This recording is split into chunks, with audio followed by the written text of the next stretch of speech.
Hello guys, and in today's video we'll take a look at the Sheridan, which is of course tier 10 American light tank. And because it's a light tank and it's a spotter, you may think that you should just try to help out your team by spotting.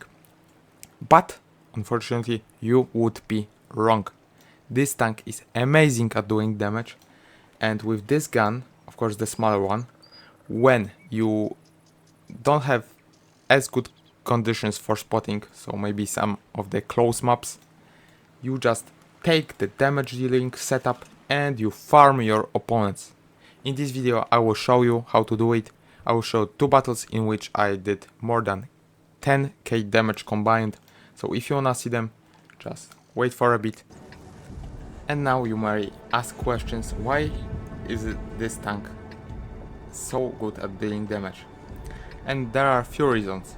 So first of all, it's a light tank, so technically you shouldn't be doing damage, but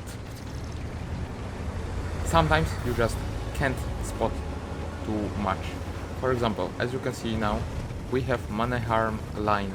So this map isn't exceptional for light tanks. I would even say that it is one of the worst maps for them. And now you just can't spot much. You can go middle, but there isn't much to be spotted. So we took the damage dealing setup and we tried to get into position early, because of course you're a light tank, so you are fast. So we can get into the position early and try to do some early damage. And now as you can see, we see a butt shot here. Thankfully we managed to shoot him, but unfortunately I forgot to take the perspective of the player. And now we tried to shoot the TVP, but unfortunately it missed. So this gun has 390 alpha damage and you have almost 6 seconds of real time. So that's definitely okay for a medium tank, but for light tank that's definitely one of the better values. And the best thing about this tank is the mobility with the gun. Even though the gun isn't technically that accurate for a medium tank, for a light tank it's definitely working out, even though you will sometimes miss. With this gun on the light tank you can just move fast and you can change positions, and as you can see you have such a short real time that you can shoot like many shots before your enemies will be able to hit you. And now we have already 2000 damage. We managed to push out with our team because they played aggressively, and now we don't play like a light tank because there is just no reason to. We try to punish enemies, and you can see we managed to catch this guy sideways because he turned away for our EBR.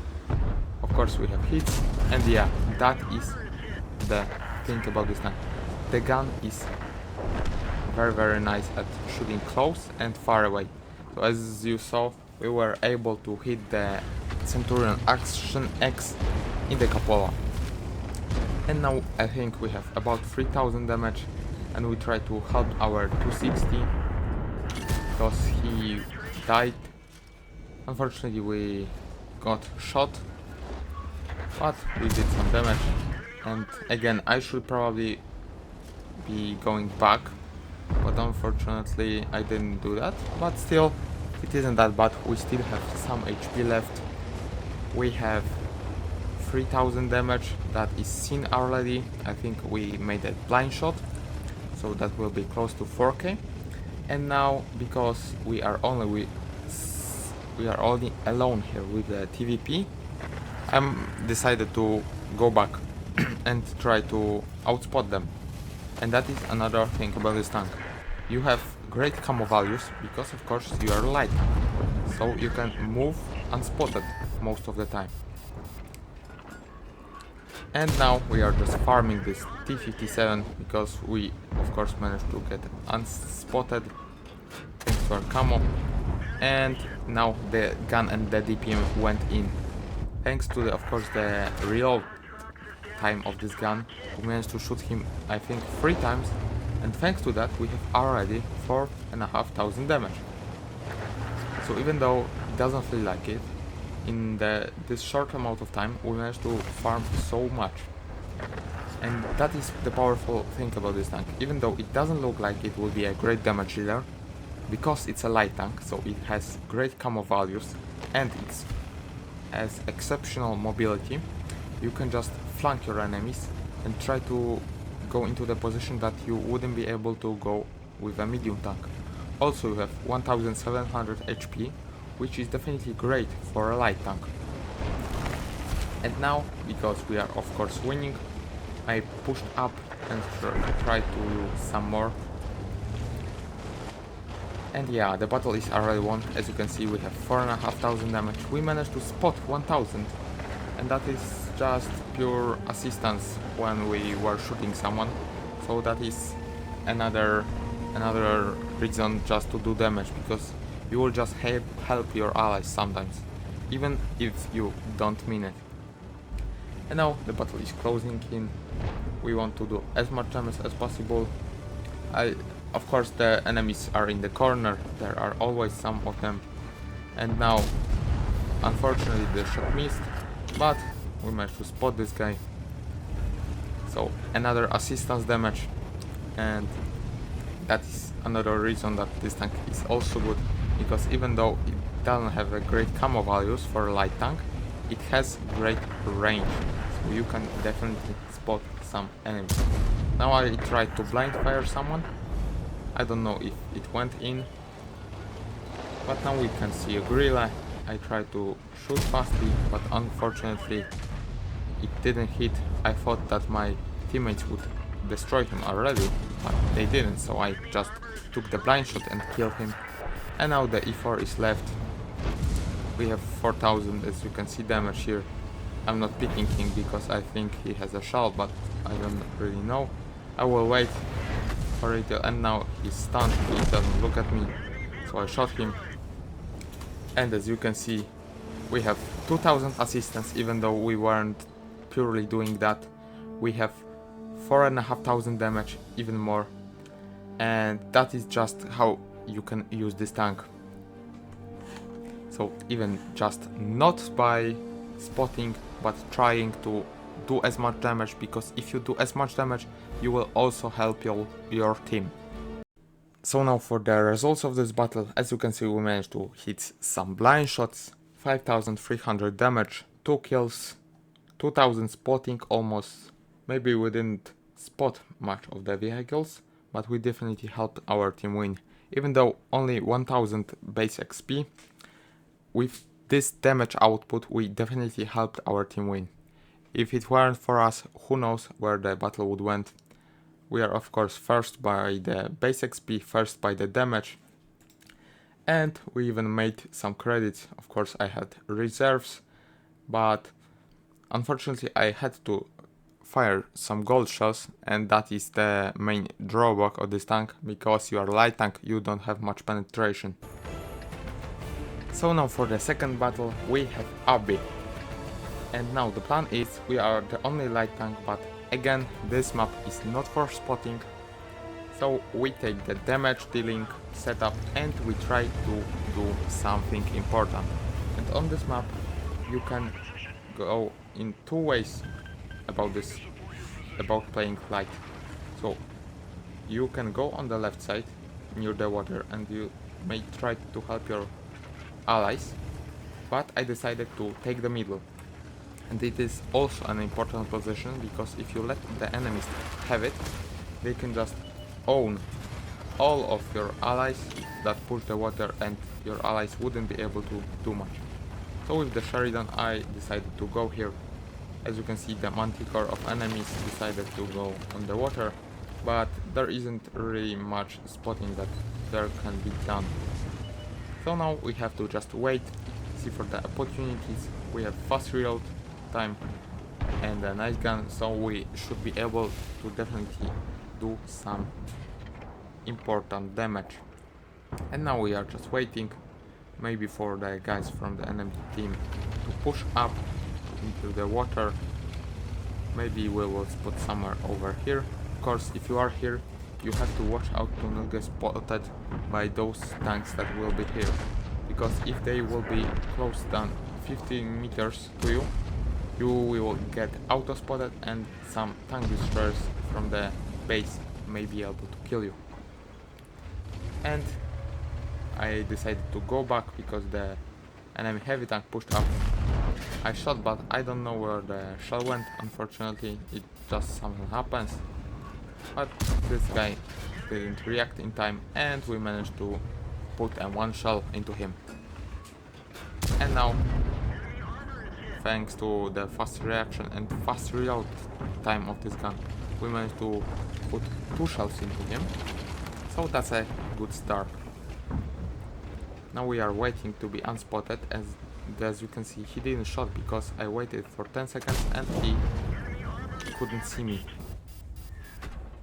And now when he was going back, I shot him one more time and there wasn't much he could do about it. So now, as you can see, I saw that the enemy tanks push on the right side, and from the middle you can also punish them. There are 3 spots here that you can shoot through. Here is first, here is second that I will be shooting this IS-7 from, and there is a third one that the object 452 went through. And now thankfully our team managed to win the left side, so the water, and now we are sniping on the concept one, and this is again nice advantage of this tank because this tank has very fast shells. Of course it's an APCRs on the standard rounds with 1200 meters per second, so you will be definitely able to snipe. And as you can see, we are practically winning this battle. Even though we didn't do that much, but we did definitely something. We have 3000 damage already, so we tried to help out our team somewhere where we could. And that is what you need sometimes to do. Just to try to help your teammate, because if our team were a little bit worse, who knows where this button could have went. And now we are almost on full HP, and I think I play a little too aggressively here, because even though I have so much HP, I trade with this VZ, and even though he shouldn't be able to kill me, the E5 that went back destroyed me. So that was the battle. Even though very fast, we still managed to do 4000 damage, so definitely even in those fast battles you can still do much in a Sheridan. So the setup that I'm using, on the first slot of my equipment I'm using ventilation, gunner armor and stabilizer. That is purely damage setup, and it's very useful on close maps, maybe a little open, but where you won't be doing that much damage. Of course it's a light tank, so I have a second setup for open maps, for maps like Prohorovka, Malinovka, where even though you aren't the best light tank at spotting, you will definitely do your job. The crew, I have 4 perks here and 5 perks on the commander. The best perk on the light tank, of course, you have to take it always. Concealment, then coordination, then recon, maybe brothers in arms, you could swap them, and practicality. On the bonus perks, I have situational awareness, communication expert, and the firefighting. On the gunner I have of course concealment, brothers in arms, snapshot and armorer. On the driver I have concealment, brothers in arms, smooth right and repairs, because you should take on few of your crew members repairs in order to have shorter repair of the suspension. As you can see, I have 6 seconds, so it's definitely okay on light tanks. And on the last guy I have concealment, intuition, definitely important perk, brothers in arms, and I have ammo tuning. Definitely perfect charge would be also useful, maybe adrenaline rush. I don't know about the combat, close combat. So that's the perks. And ammo, as you can see on this setup I have 28 APCRs, 11 hits and 3 high explosive. On the second setup I have a bit more of the heat shells, maybe for some heavier targets. And thank you for watching. If you like the video, you can leave a nice comment. If you want to see something else, maybe just say in the comments. And thank you for watching and see you next time.